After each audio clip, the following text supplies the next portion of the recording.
Berlín, la capital de la Alemania nazi y base de Hitler. Una ciudad brillante en el corazón del plan del Führer para superar el Imperio Romano. Adolfo Hitler se consideraba un arquitecto. Pero luego llegaron los rusos y Hitler debe preparar Berlín para la batalla. Debían subir los cañones más poderosos sobre los techos de la ciudad. La ciudad se vuelve una fortaleza y en su centro el indestructible refugio del Führer.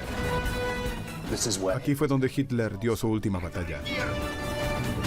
1 millón de soldados rusos, 5 etapas de defensa nazis y una batalla que decidirá el futuro del mundo. Esta es la historia de la fortaleza de Berlín.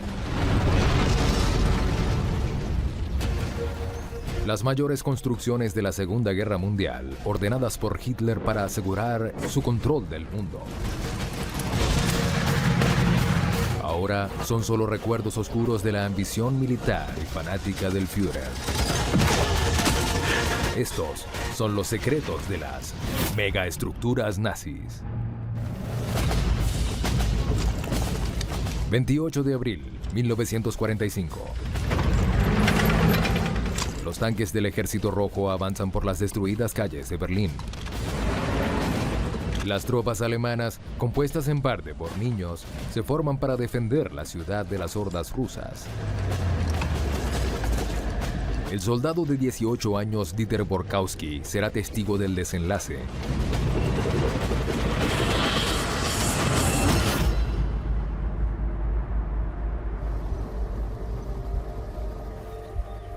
En toda la ciudad hay recuerdos de los últimos días de la Alemania nazi.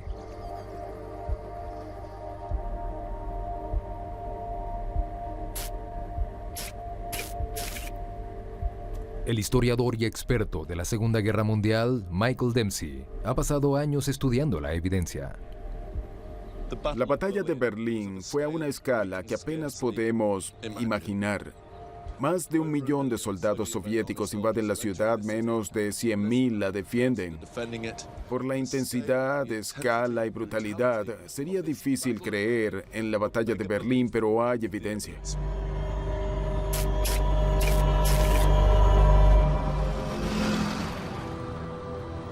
Solo 10 años antes, en 1935, la escena era diferente.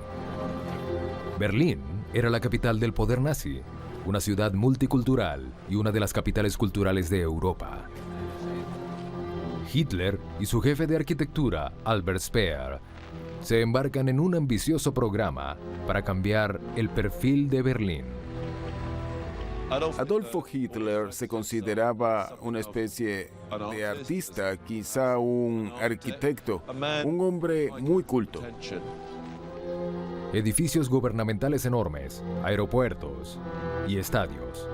Todos fueron exhibidos en las Olimpiadas de 1936. Pero Hitler tenía planes aún mayores. Crear el centro de un imperio que duraría 1000 años y que superaría a los romanos en tamaño y longevidad. La nueva Berlín de Hitler, con grandes estadios, enormes calles, edificios y fachadas gigantes, era parte de la mentalidad alemana. Hitler construye los cimientos de un imperio de 1000 años, conquistando gran parte de Europa. Pero en 1944, las tropas británicas y estadounidenses llegan a Francia y avanzan desde el oeste. Y desde el este, los rusos avanzan desde Stalingrado hasta el congelado río Oder, a 48 kilómetros de Berlín y de Hitler.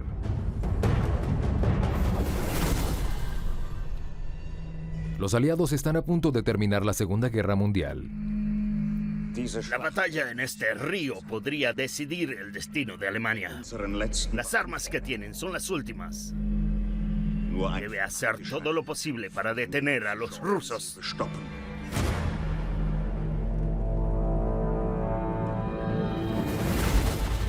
Pero Hitler nunca se rendiría. Era un extremista. ¿Un imperio de 1000 años o el fin del mundo? No había intermedios. Siempre fue una cosa o la otra. El Führer se aferra a la esperanza de que su arma secreta ponga la guerra a su favor de nuevo. Para ganar tiempo, se refugia en Berlín durante la construcción de un castillo de concreto y acero y ordena a cada soldado defenderlo hasta la muerte. Berlín se volvió una fortaleza. Era la capital de su imperio. Es aquí donde Hitler dio su última batalla. Hitler planea rodear Berlín con 5 circuitos de grandes estructuras. El primer obstáculo eran 59 kilómetros de trampas antitanques en la colina de Ziellow. Luego, un círculo de defensa junto al canal de Teltow. Un círculo interno en el aeropuerto de Tempelhof. 3 enormes torres antiaéreas. Y una red de ríos y canales en el centro, conocidos como la Ciudadela. Aquí se encuentran el Parlamento y el refugio de Hitler.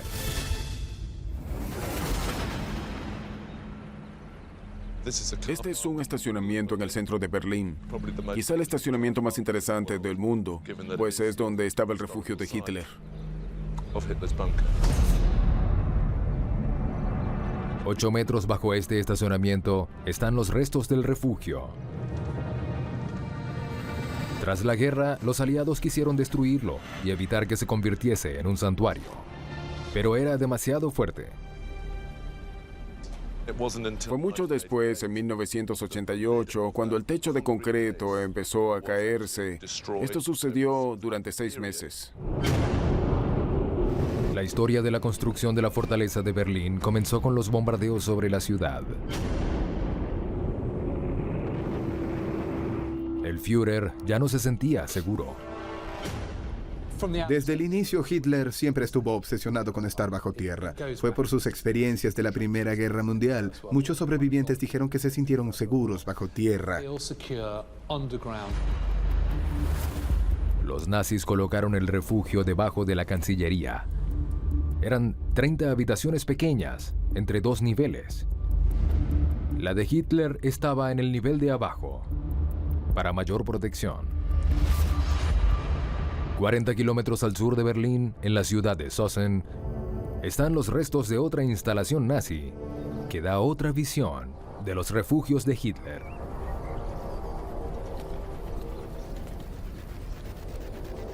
El antiguo líder de un escuadrón blindado, Nigel Dunkley, es un experto en la caída de Berlín.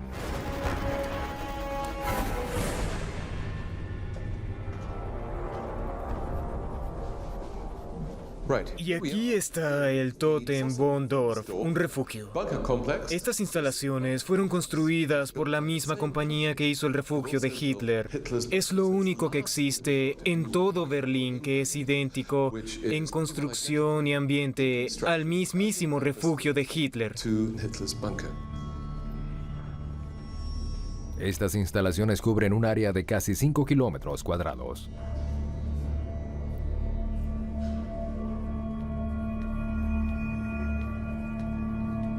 Era el centro militar de comunicaciones en Alemania, el equivalente nazi al Pentágono. Para protegerlo del ataque aéreo, no solo lo pusieron a 11 metros bajo tierra, también colocaron un techo impenetrable. Hitler quería uno igual.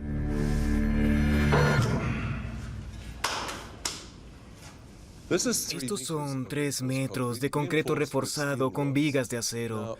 El techo del refugio de Hitler tenía 4,5 metros. Está diseñado para protegerlo de lo que sea que los rusos o cualquier persona pudiera arrojarle. El refugio de Hitler estaba en medio de la fortaleza. Estaba rodeado de agua como un castillo. El río Spree y el canal Landwehr rodeaban la ciudadela con una fosa natural. La siguiente protección eran 3 torres. Fortalezas de 15 metros, cada una armada con 20 cañones antiaéreos.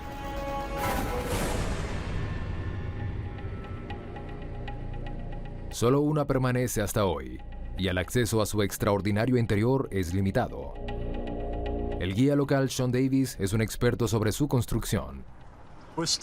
Estamos en el único lado de la torre que aún sobrevive, el lado norte.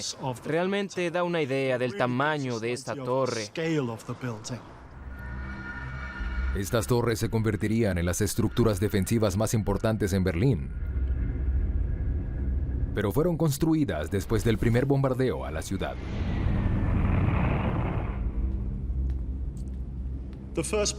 En el primer bombardeo británico, Berlín estaba poco protegida. La razón era porque los nazis jamás pensaron que ni los británicos ni nadie lograrían bombardear Berlín con éxito.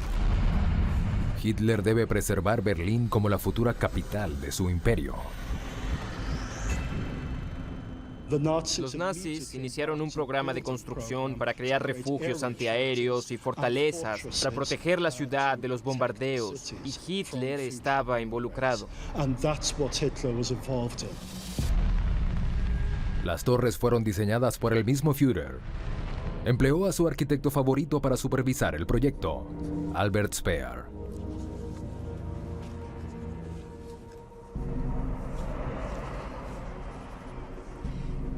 Es así como imagino las torres. ¿Es posible hacerlo? Por supuesto, son impenetrables. Defenderán nuestra hermosa ciudad por siglos. Albert Speer es un personaje interesante porque era arquitecto, era un nazi y creía en Hitler, pero también era muy inteligente. Era un hombre muy capaz, con mucha motivación. El diseño de Hitler requirió más de 100.000 toneladas de concreto y acero. Todos los días enviaban 3.700 toneladas solo para levantar las torres. El horario de los trenes se interrumpía solo para transportar una cantidad inimaginable de material. A pesar de su tamaño, cada bastión de la fortaleza fue terminado en solo 8 meses.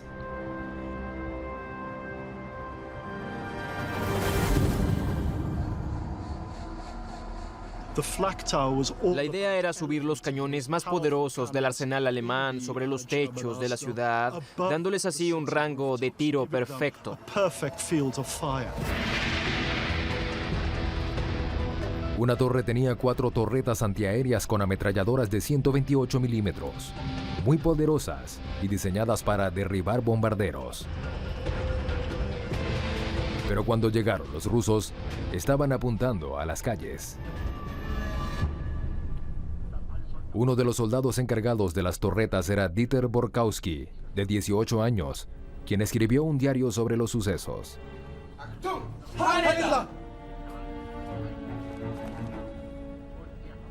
Para 1945, adolescentes como Dieter eran un ejemplo de las tropas encargadas de la defensa de la ciudad.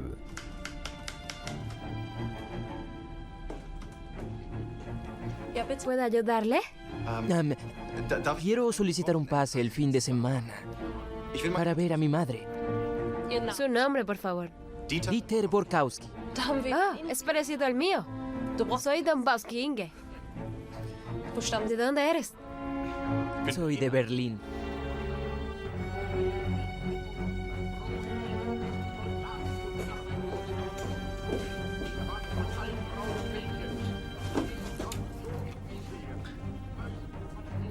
Con tan solo 18 años, Berlín era todo lo que Dieter conocía. Pronto tendría que defender a su familia, a su Führer y a su país. Febrero 1945. Las fuerzas soviéticas descansan en el río Oder y planean su ataque a Berlín, y su ejército recibe refuerzos.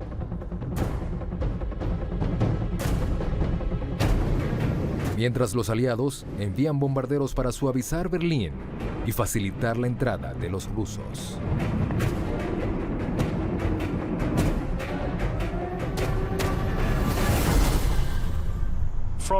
A esta altura podemos ver justo sobre la entrada norte de Berlín. Las torres no habrían tenido problema en girar a cualquier dirección por la que los bombarderos entraran a Berlín.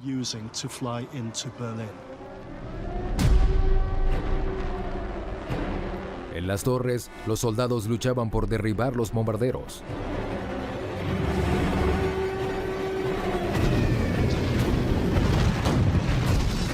Tenían balas que alcanzaban 13 kilómetros y podían cubrir 360 grados.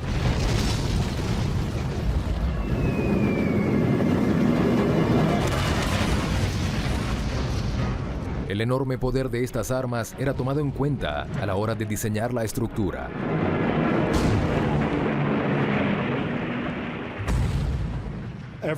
Con cada disparo se creaban alrededor de 40 toneladas de fuerza hacia abajo en la torre.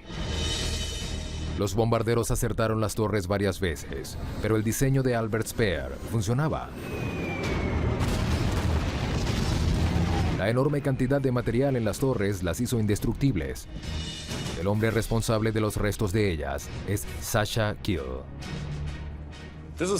Este es un buen lugar para ver qué tan grueso era el muro. Aquí hay 2 metros de acero y concreto. Estoy dentro del muro. Imaginen que el techo es el doble. 4 metros de acero y concreto.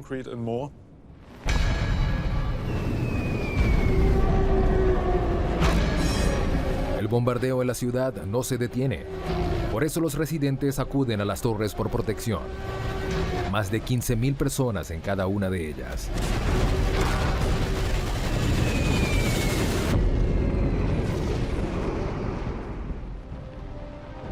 Mientras tanto, Hitler se refugiaba en la ciudadela. No le quedaba otra opción que mover su centro de comando bajo tierra, en la seguridad de su refugio.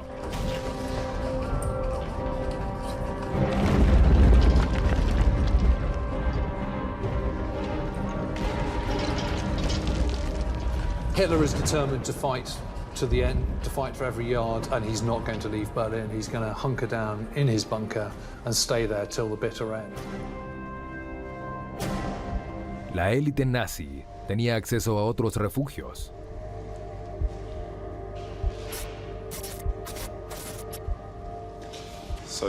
Este es un Luftenstraum, un cuarto antibombardeos aéreos. Esta es una habitación realmente pequeña. Debió estar abarrotada, en especial hacia el final de la guerra. Vemos algo de comedia en las paredes. Sirve para hacer de este lugar algo un poco más agradable.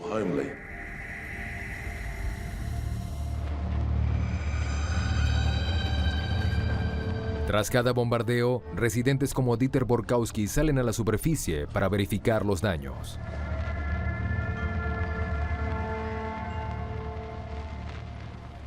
Si observan una foto de Berlín en la primavera de 1945, verán un mundo postapocalíptico. Edificios destruidos, ni una ventana quedó sin romperse, escombro en todas partes, gente delgada y muriendo de hambre, enfermedad, drenajes abiertos.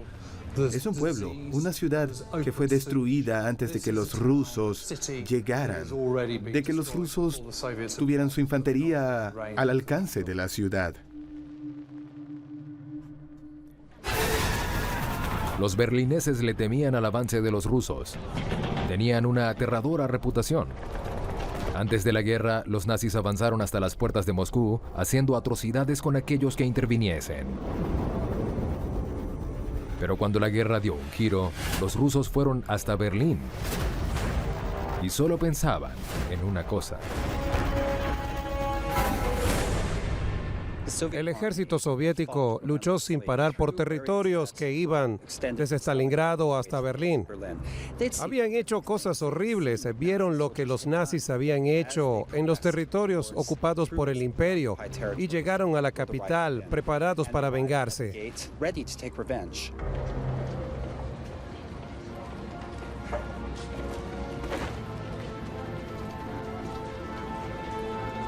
Los refugiados que huían desde el este llegan a Berlín con historias de los ataques de los rusos. ¡Silencio!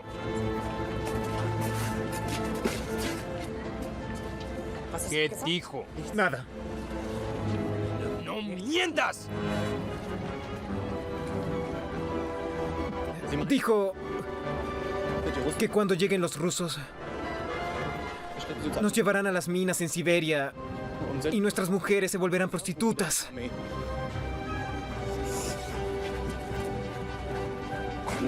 Was hast du gesagt? Ha? Was hast du gesagt?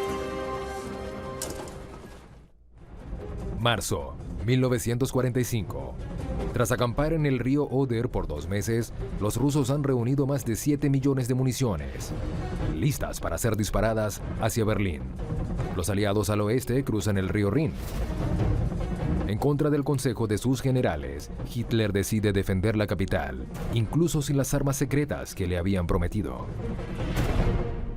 Albert Speer, su arquitecto, le dijo, debemos salvar algo de la industria alemana para poder reconstruir tras la derrota. Hitler respondió, ¿bromeas? No habrá derrota. Y al día siguiente firmó la Orden Nerón, que dictaba que no quedaría nada en pie en Berlín que los rusos pudiesen usar. Solo quedará tierra quemada cuando el enemigo se vaya. Sin ninguna consideración por nuestra gente. Ordeno que cualquier cosa de valor que el enemigo pueda usar sea destruida.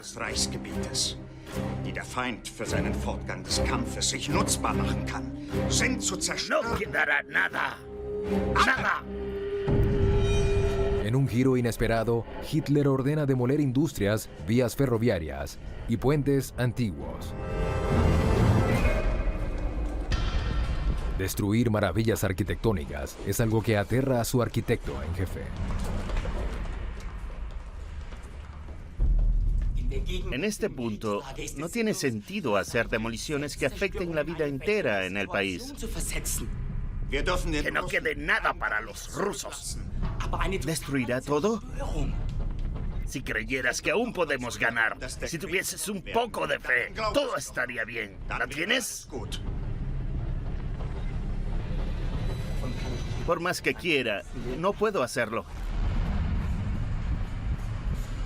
No quiero ser otro tonto en su séquito que le dice que cree en la victoria si no es así, señor.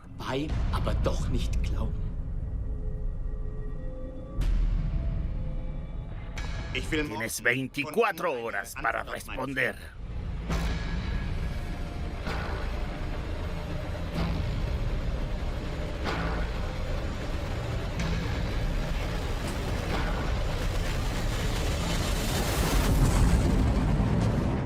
...30 de marzo, 1945.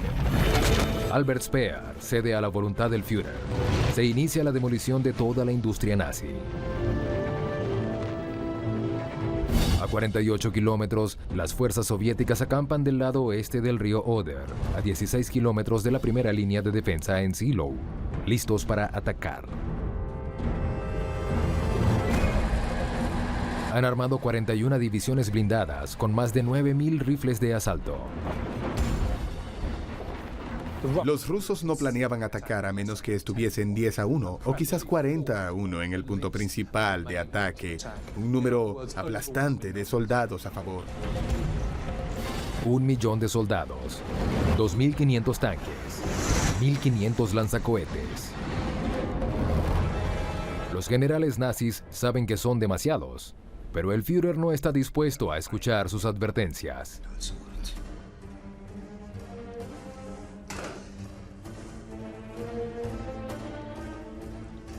Esos generales dicen que esto es imposible, que no lo podremos lograr.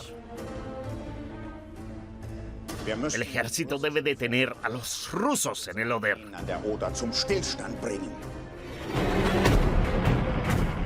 Hay alrededor de 48 kilómetros de campo abierto entre el río Oder y la ciudad. Era su última línea de defensa antes de que entraran a la capital, al corazón del imperio.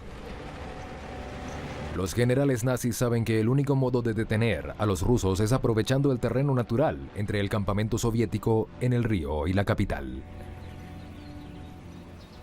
Eran las colinas de Seelow, El último territorio alto antes de llegar a la ciudad. Era la posición que los alemanes debían defender. Desde las colinas, los alemanes verían los 2.500 tanques enemigos avanzando.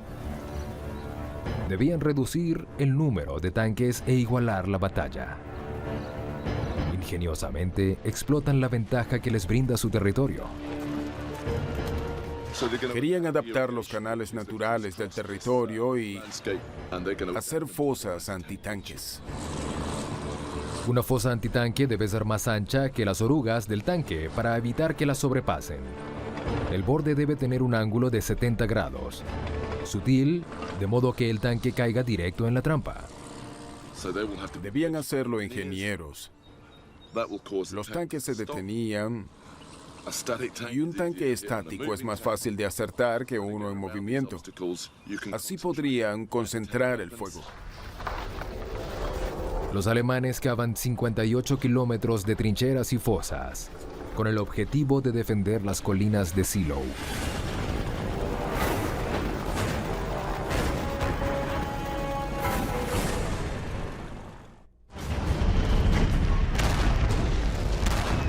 La batalla final, la lucha por Berlín, inicia a las 3 horas del 16 de abril de 1945. Al amanecer, los tanques y soldados rusos siguen avanzando. En este punto, los rusos tenían prisa, querían enterrar Berlín lo más rápido posible. Pero tras el primer día, los rusos aún no conquistan las colinas. Pero, para su desgracia, las defensas nazis eran más efectivas de lo que ellos esperaban. A pesar de estar en desventaja numérica de 10-1, los nazis logran retener al ejército rojo durante 4 días.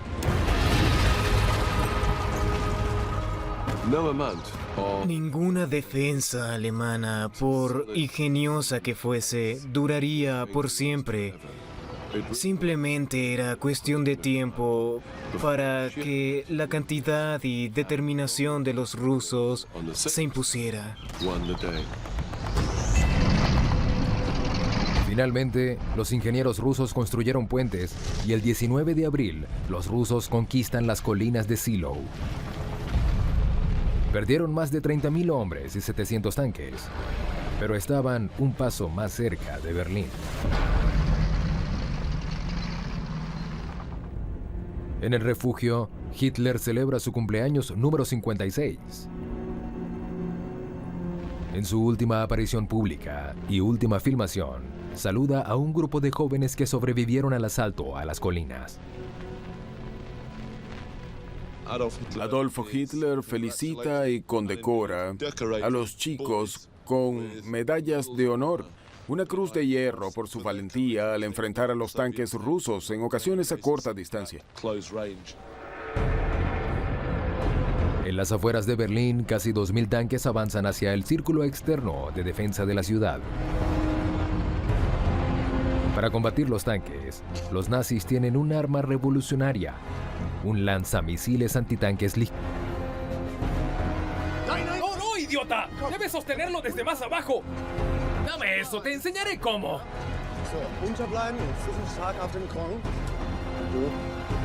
Este impresionante misil puede penetrar 10 centímetros de blindaje a 100 metros de distancia.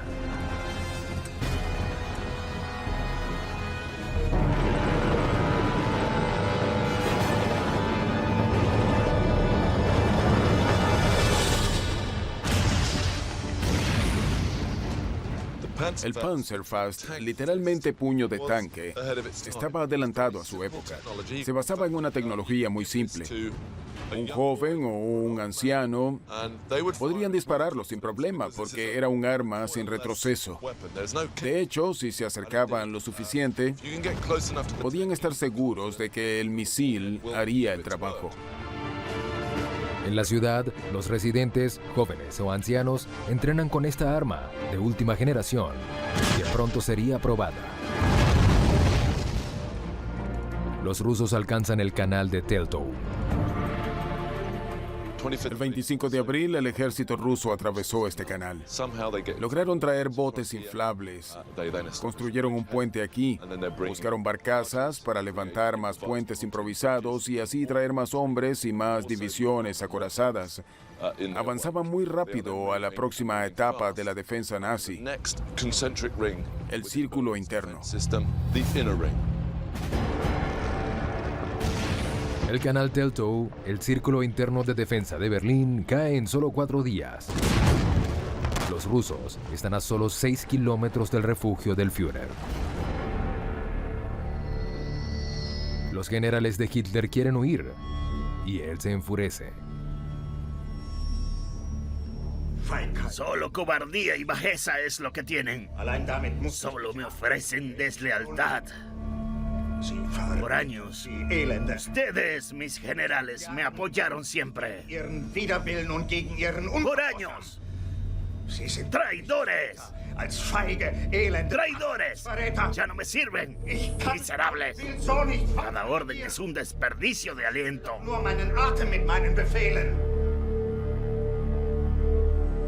Pero caballeros, si creen que abandonaré Berlín, están muy equivocados.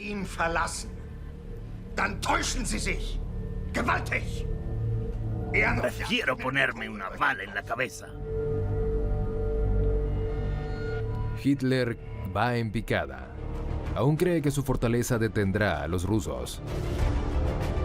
Pero ellos se acercan rápidamente y alcanzan una de las mayores estructuras en el círculo interno, el aeropuerto Tempelhof.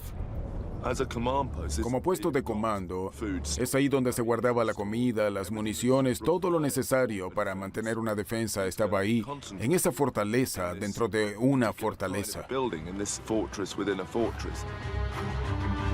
Es un premio importante para los rusos, pues necesitan un aeropuerto para reabastecer a su fatigado ejército. Pero los alemanes convirtieron el aeropuerto en una fortaleza. Lo que ven aquí es un grupo de torres detrás de mí, como una especie de castillo, parecido a la Gran Muralla China. Como las torres son planas, puedes colocar artillería sobre ellas. Es como una trinchera elevada. Podían poner artillería en este enorme muro y combatir a los rusos desde una posición elevada.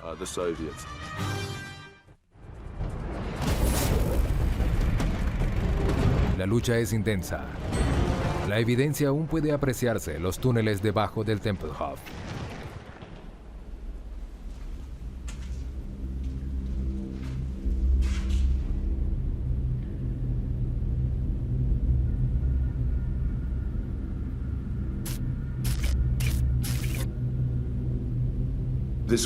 Este debió ser un ambiente muy confuso y caótico.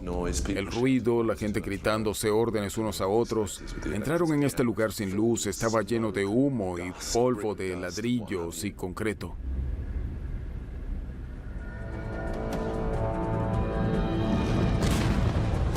Finalmente, el volumen del Ejército Rojo consigue la victoria.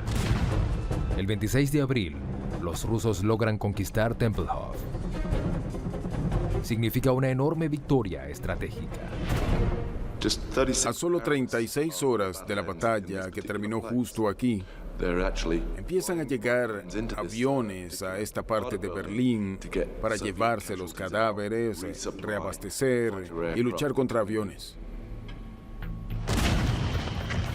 Los rusos se reabastecen y avanzan, a pesar de que reciben mucha resistencia de los residentes que defendían la ciudad.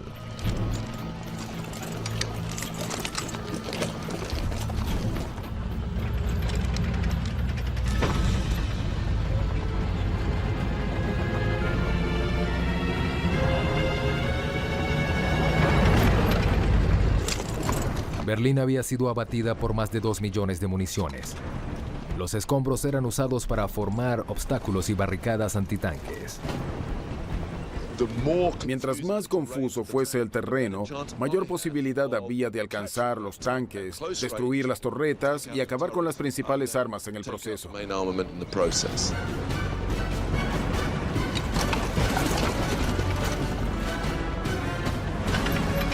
La ventaja de los tanques empieza a desaparecer cuando los jóvenes soldados emplean la táctica de disparar con sus poderosos Panzerfaust y huir.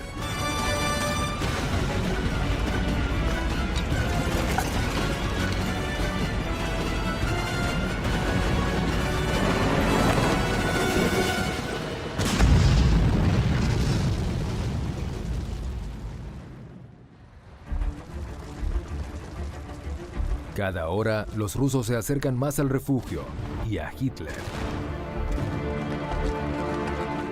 Los residentes desplazados por los tanques buscan refugio en las indestructibles torres blindadas. Cerca de 50.000 civiles debieron entrar. Noten que usé la palabra debieron, pues obviamente el lugar estaba abarrotado. En el espacio había 3 o 4 veces más la cantidad de personas aceptadas. Hasta 60.000 civiles entraron en cada una de las torres, buscando protección bajo enormes capas de concreto. Mientras afuera, los rusos disparaban todo lo que tenían a las últimas fortalezas nazis. Los tanques rusos estaban allá, a unos 300 metros. Trataron de penetrar los muros de 3 metros de concreto y acero, pero fallaron. A pesar de todo el poder que usó el ejército para destruir estas torres, aún están en pie.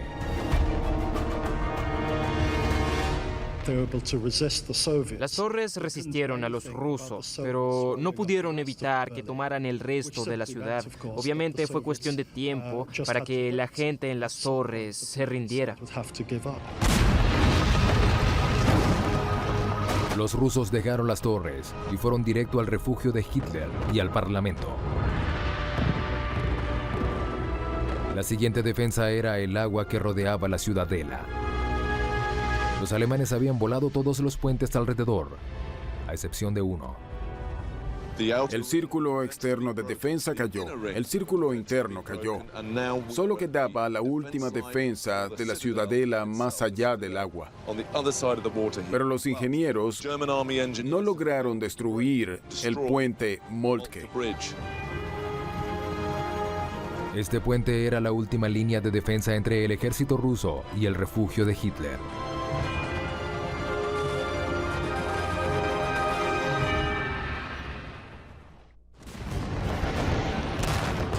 ...28 de abril, 1945... Los rusos atacan la ciudadela al anochecer. Si toman el control del puente Moltke, la ciudad caerá. Este puente fue defendido de manera brutal. Mientras más se acercaban a la ciudadela, más desesperados y más fanáticos se volvían los nazis. Defender este puente es la última esperanza de los nazis. Si los rusos cruzan, tendrán a su alcance el último refugio de la ciudad, el refugio del Führer. Era importante para los rusos tomar el cuerpo de Hitler para mostrarlo. Lucharon muy duro contra un régimen cuyo líder era Hitler, su Führer. Los rusos logran tomar el puente a la medianoche. Finalmente entran a la ciudadela. El refugio es lo único que se interpone entre los rusos y Hitler.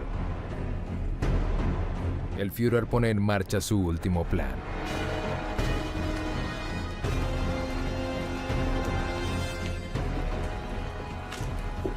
El 29 de abril se casa con Eva Braun, su amante, y la recompensa por su lealtad.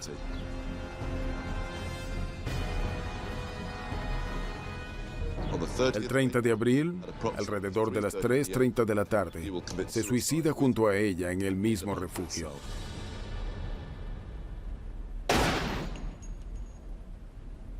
Hitler sabía lo que habían hecho con Mussolini en Italia.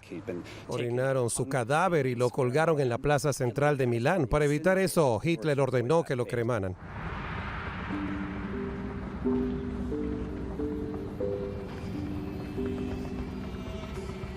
Desde el cuartel del Führer se informa que nuestro amado líder, Adolfo Hitler, en su puesto de comando en el Parlamento y luchando hasta su último aliento contra los bolcheviques invasores, cayó esta tarde por nuestra amada Alemania.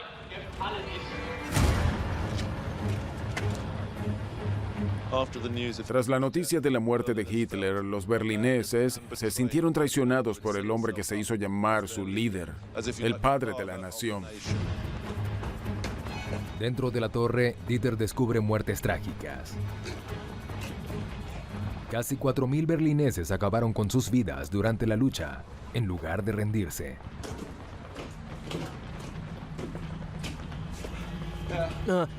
Sargento,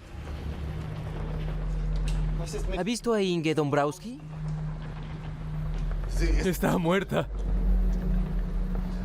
El teniente Seidler le disparó.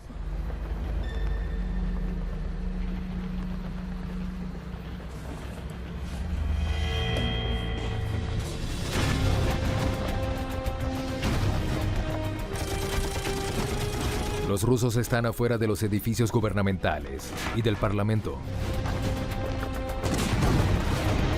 Detienen 3 intentos de asalto y hay muchas bajas rusas. Deben bombardear y luchar cuerpo a cuerpo para poder penetrar.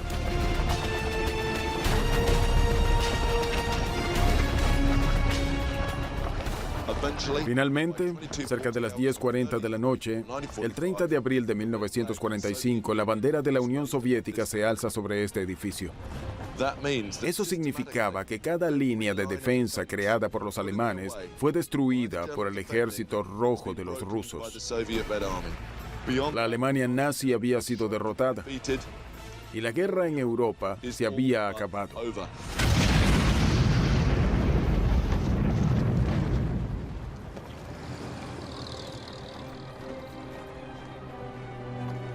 La gran ciudad que era admirada solo unos años antes fue reducida a escombros. Solo 7 horas después del suicidio del Führer, la fortaleza de Berlín cae.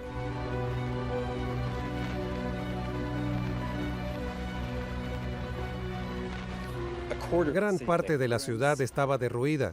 500.000 departamentos estaban en ruinas. La infraestructura de una gran ciudad estaba desmoronada. No había agua potable. Las mujeres eran esclavas y cargaban rocas para limpiar las calles. Pero lo peor era el hedor de los cuerpos en descomposición bajo los edificios caídos. Los rusos perdieron 80.000 hombres en la batalla de Berlín. Las bajas alemanas duplican ese número.